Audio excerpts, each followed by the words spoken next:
Welcome to Conversations Live. For more than a decade, we've brought you the best in books, entertainment, celebrity interviews, and current events. When the movers and shakers of the world have something to say to you, they say it to us first. Here's your host, Cyrus Webb. Welcome back, everyone, to Conversations Live. I'm your host, Cyrus Webb. Glad you all could join us once again. But for a radio audience tuning in at WYAD 94.1 FM and WYADonline.com, we're glad that you all could be with us. Also tuning in to our friends at iHeartRadio and Amazon Music Podcast. We're glad you all could be with us as well. This is part of our News You Can Use segment here at WYAD, and today we're talking about how to improve your sleep health. Sleep helps to repair and restore our body and our brain and impacts our overall well-being. However, poor sleep quality has been linked with instances of mental disorders like anxiety and depression. At a time when mental health is such an important topic for so many, experts are looking for ways to better understand the connection between sleep and depressive symptoms and disorders, and we're excited about today's guest that's going to be able to help us with this. We're excited to welcome Dr. Dzierzewski to our program. He's the Vice President of Research and Scientific Affairs at the National Sleep Foundation. He's going to talk to us about something that definitely is, I think, is important for all of us, and that is improving our sleep health and where you guys can go for more information. Doctor, thank you so much again for the time. We really do appreciate it. Yeah, thanks for having me. Happy to be here. So this is such an important topic, especially because, as I mentioned in the intro, what can happen when we do not have a quality sleep. There was a study that was recently done, the Sleep in America poll. What can you tell us about that and what it says about where we are when it comes to sleep? Yeah, well, this year marks the 25th anniversary of our Sleep Awareness Week. During this week, we always release the results of our Sleep in America poll, which is the premier annual review of behaviors, attitudes, and trends about sleep and sleep-related topics. This year, we focused on that important link, as you mentioned, between sleep health and mental health. And what we found, I think, is quite striking.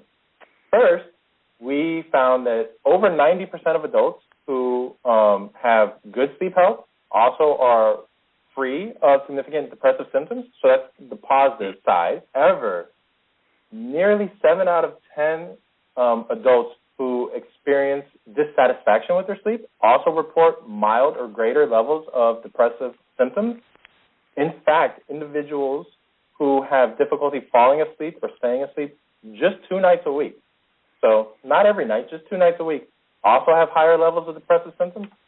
And half of all adults who do not get the National Sleep Foundation recommended 7 to 9 hours of sleep per night also experience elevated levels of depressive symptoms. So we found a quite striking and strong relationship between our sleep health and our mental health across the U.S. general adult population.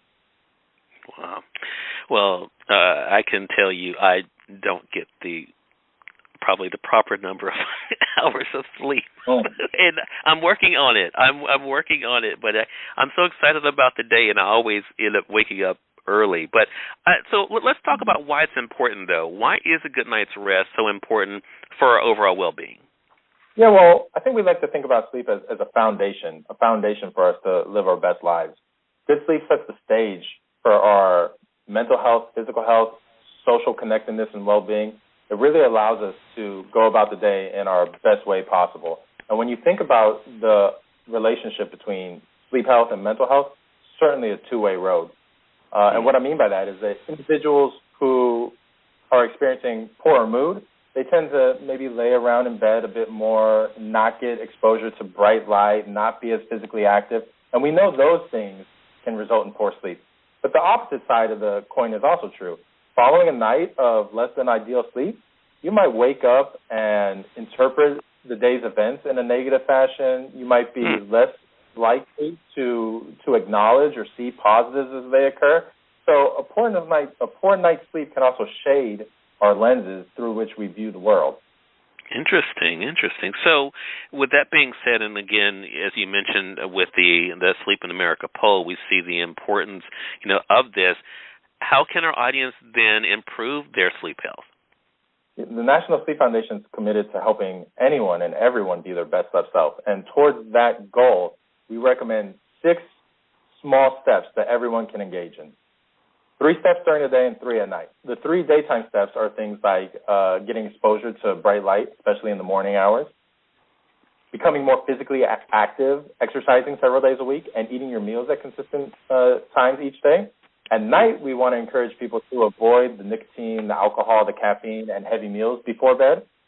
We want everyone to enjoy a healthy, relaxing wind-down routine. Put your electronics away maybe an hour before bed and prioritize sleep. Give yourself the opportunity to have 7 to 9 hours per night. And finally, where you sleep is also important. We want everyone to sleep in a sleep-friendly environment. Keep your room cool, keep it dark, keep it quiet. Our poll does show that these behaviors are important. And what I mean by that is over 90% of adults who practice high levels of these healthy sleep behaviors, one, have good sleep, but also report being free of significant depressive symptoms. So that link is there, and it's strong. Now, I will say there's certainly room for continued improvement. In fact, on average, the typical adult engages in only about 60% of these healthy sleep behaviors across the course of a week.